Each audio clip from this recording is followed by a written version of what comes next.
오늘은 사도행전 8장을 읽게 됩니다. 함께 묵상할 주제가 이 지도하는 사람, 깨우쳐주는 사람, 설명해주는 사람, 이런 뜻입니다. 우리 31절 말씀을 함께 읽습니다.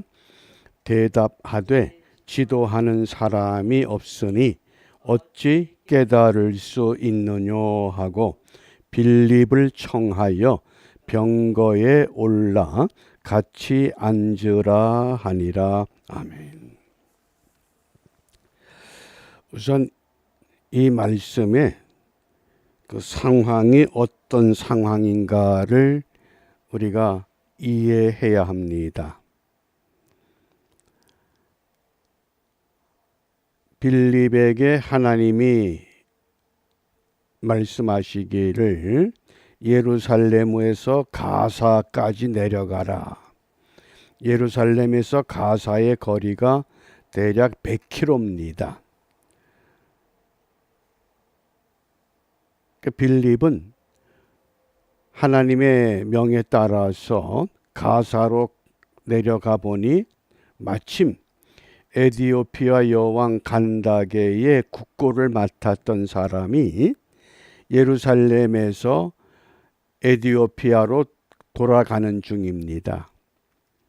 예루살렘에서 에디오피아의 거리가 대략 한 1500km라고 합니다. 그 인터넷에 지도를 검색해 보니까 자동차로 가면 86시간, 걸어서 가면 774시간, 그 정도의 굉장한 거리입니다. 그러니까 그 당시에 이 사도행전을 기록했던 그 시대에 이 예루살렘까지 와서 예배하고 돌아간다고 하는 건 이건 굉장한 열심입니다. 그런데 그 국고를 맡았던 사람이 무엇을 하고 있었느냐? 32절에 보면 읽는 성경 귀절은 이것이니 일러스되 저가 사지로 가는 양과 같이 끌리었고 털 깎는 자 앞에 있는 어린 양의 잠잠함과 같이 그 입을 열지 아니하였도다. 아마 우리는 이 말씀의 의미가 무엇인지를 다 알고 있습니다.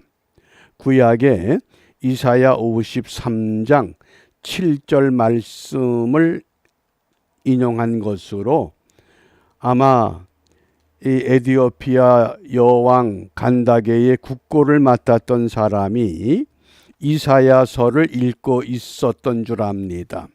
그 이사야 53장 7절, 그가 곤욕을 당하여 괴로울 때에도 그 입을 열지 아니하였으며 마치 도수장으로 끌려가는 어린 양과 털 깎는 자 앞에 잠잠한 양같이 그 입을 열지 아니하였도다. 신앙생활 조금 하신 분들은 메시아가 되신 우리 예수님이 십자가에 못 박혀 죽으실 때에 그 메시아의 순종과 우리의 죄값을 지불하기 위한 희생의 제물되는 것이구나. 쉽게 이해가 됩니다. 그런데 오늘 이 말씀을 읽고 있던 에디오피아의 이 장관은 이 말씀의 의미를 알지를 못합니다. 그러자 빌립이 묻습니다. 당신 그 말씀을 읽고 있는데 그 말씀이 무슨 의미인지를 아느냐? 그때의 고백입니다. 지도하는 사람이 없다. 설명해 주는 사람이 없다. 가르쳐 주는 사람이 없다. 그러니 내가 어떻게 알겠느냐? 그리고 빌립을 그 마차에 올라오게 해서 빌립에게 이 말씀의 의미를 설명을 듣습니다. 설명을 듣고 얼마를 가다 보니 물이 있는 곳이 있습니다. 그 물을 보자 이 에디오피아의 장관은 빌립으로부터 세례를 받습니다. 이게 초대교회 때의 아주 놀라운 부흥의 장면 중에 한 모습입니다. 그러면 이 시대가 어떤 시대였느냐? 사도행전 8장 1절은 이렇게 시작합니다. 사울이 그의 죽임당함을 마땅히 여기더라. 사울이 누굽니까? 바울로 회심하기 전에 그 사울이 스데반의 죽임당함을 마땅히 여기더라. 어떻습니까? 구약을 믿고 가르쳤던 유대인들도 메시아를 기다리고 있습니다. 그런데 그 메시아가 바로 십자가에 못 박아 죽였던 그분이 다시 살아나시고 하늘에 오르신 메시아라고 하는 것. 메시아를 믿고 기다리면서도 참 메시아를 깨닫지 못하는, 그래서 사울이 스데반의 죽임당함을 마땅히 여겼다. 이게 무슨 문제입니까? 누가 메시아냐? 이게 교리의 문제입니다. 유대인들은 아직도 메시아를 교리적으로 인정하지 않습니다. 그런데 초대교회의 사도들과 제자들은 바로 그분이 메시아다. 이 교리의 차이가 이렇게 엄청난 비극적인 일을 생산하고 있습니다. 그래서 그날에 예루살렘에 있는 교회에 큰 핍박이 나서 예루살렘 교회가 그 교리 때문에 핍박을 받습니다. 그러니까 사도들 외에는 모두 유대와 사마리아 모든 땅으로 흩어졌다. 오늘 이 사도행전 8장에 보면 큰이라고 하는 단어가 3번 나옵니다. 1절에 큰, 2절에 크게 울더라. 스데반의 장례를 치르고 나서 경건한 믿음의 사람들이 크게 울었습니다. 큰 핍박, 큰 울음. 그런데 또 8절에 보면 큰 기쁨이 있습니다. 어떤 끔찍한 사건이 있는데 그 사건 배후에 감추어진 하나님의 은혜는 뭡니까? 큰 기쁨을 예비해 놓으셨다고 하는 겁니다. 그러면 왜 사도들만 예루살렘에 남아있고 다른 믿음의 사람들, 제자들, 경건한 사람들은 유대와 사마리아로 흩어지는가? 우리가 잘 아는 사도행전 1장 8절, 이게 사도행전의 그 요절이기도 하죠. 오직 성령이 너희에게 임하시면 너희가 권능을 받고, 예루살렘과 사도행전 1장부터 7장은 예루살렘을 무대로 하는 성령의 역사입니다. 그리고 온 유대와 사마리아와, 그래서 스데반이 순교한 후에 8장부터 12장까지는 그 복음이 이제 어디로 가야 됩니까? 유대와 사마리아로 넘어갑니다. 그래서 보세요. 오늘 그 8장 4절과 5절에 보면 그 흩어진 사람들이, 믿음의 제자들이, 믿음의 경건한 사람들이 두루 다니며 복음의 말씀을 전할 때 빌립이 사마리아 성에 내려가는 겁니다. 무엇 때문에? 핍박 때문에, 환난 때문에. 그래서 예루살렘으로 온 유대와 사마리아로, 그 다음에 땅 끝까지 가는 겁니다. 로마와 스페인까지 이 복음을 전하기를 원했던 겁니다. 왜? 내 증인이 되어야 한다. 그래서 사도행전은 크게 3단락으로 구분할 수 있습니다. 물론 1차, 2차, 3차 바울의 전도 여행으로도 구분하지만은 내용적으로 보면 예루살렘과 1장부터 7장, 온 유대와 사마리아 8장부터 12장, 그 다음에 땅끝까지 13장부터 마지막까지입니다. 그렇기 때문에 빌립이 사마리아 성에 내려가서 예수를 전했습니다. 그러니까 예수님을 전하게 됐을 때에 사마리아 성에 그 복음을 전하자 놀라운 표적들이 나타나기 시작합니다. 더러운 귀신이 소리를 치며 쫓겨나고, 중풍병자와 안진뱅이가 회복이 됩니다. 그래서 그 성에 큰 기쁨이 임합니다. 그러면 오늘 우리는 이 사도행전 8장 1절을 정말 제대로 깨닫고 있는가? 우리 한번 8장 1절을 같이 읽습니다. 사울이 그의 죽임당함을 마땅히 여기더라. 그날에 예루살렘에 있는 교회에 큰 핍박이 나서 사도 외에는 다 유대와 사마리아 모든 땅으로 흩어지니라. 아멘. 당신은 스데반의 죽음을 마땅히 여겼습니다. 그러면 오늘날은 어떤 핍박이 우리를 위협하고 있습니까? 오늘날의 핍박은 한마디로 말하면 지금 이 세계가 이슬람화돼 가고 있다고 하는 사실입니다. 어느 나라든지 이슬람 인구가 5%가 되면 그때부터 그 나라는 위험하다고 하는 겁니다.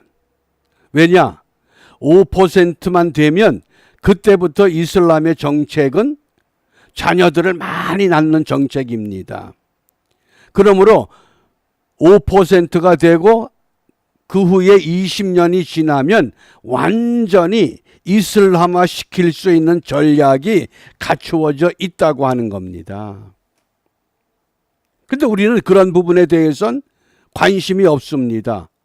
우리는 예수 믿는데 핍박이 없어. 환란이 없어. 아닙니다.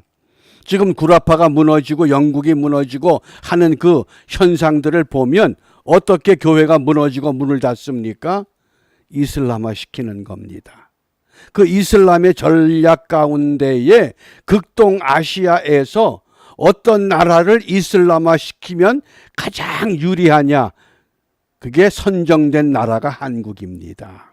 그러니까 우리 한국은 이게 북한과의 대립 속에서 또 외부의 이슬람의 이 공격 속에서 이 심각한 구조 가운데 있는 겁니다.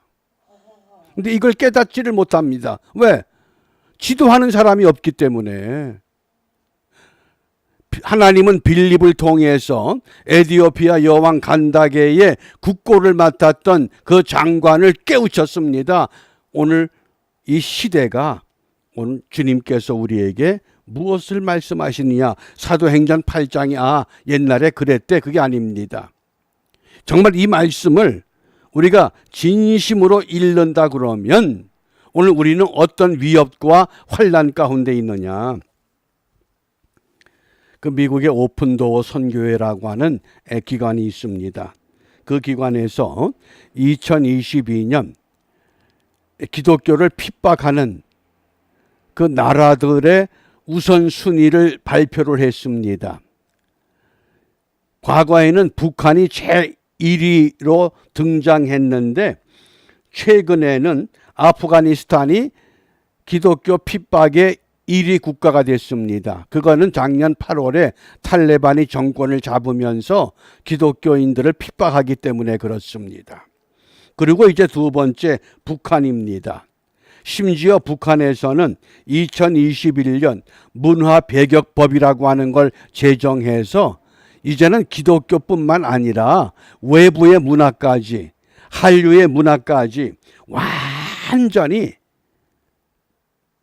전하지 못하도록 하는 법으로 제정하고 있다고 하는 사실입니다. 그렇기 때문에 오늘 우리가 정말 이 시대가 어떤 시대냐? 우리가 어떻게 살아야 되겠습니까? 정말 심각한 위기 가운데 있습니다. 그런데 이것을 깨닫질 못합니다. 참 안타까운 현실입니다. 그래서 저는 이 사도행전 8장을 읽으면서 우리가 정말 이 시대에 이 지도자들이, 목회자들이 무엇을 깨우쳐야 하느냐. 우리 본문의 39절입니다. 둘이 누굽니까?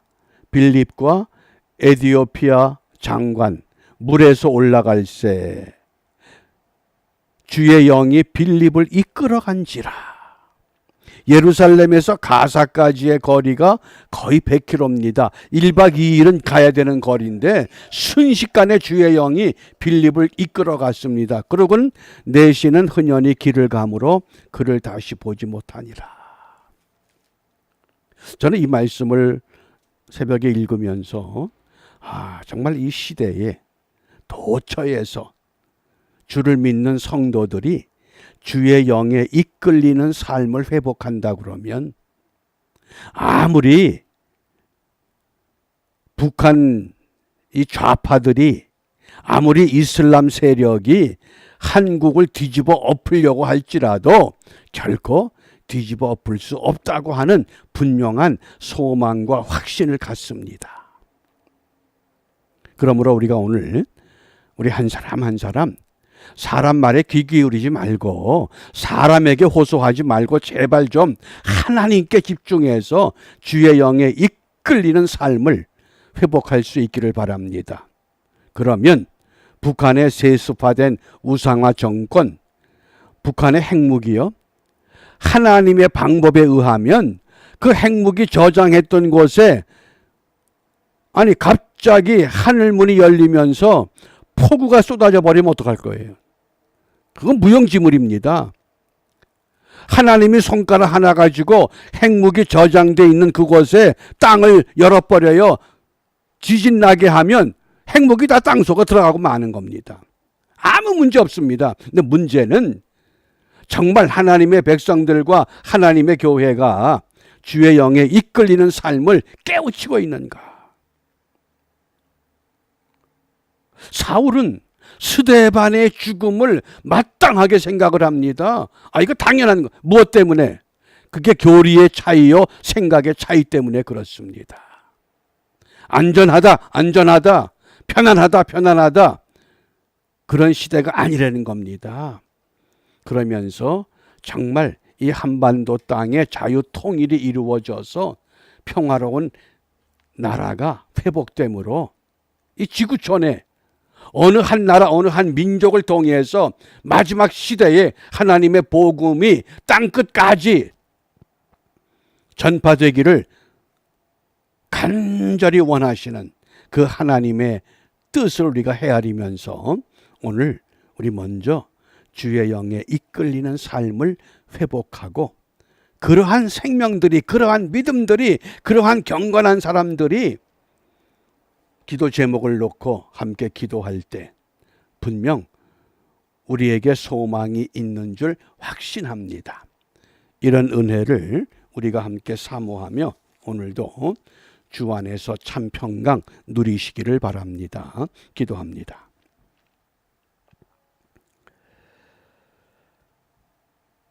자비하신 아버지 하나님, 초대교회가 큰 핍박과 어려움을 겪을 때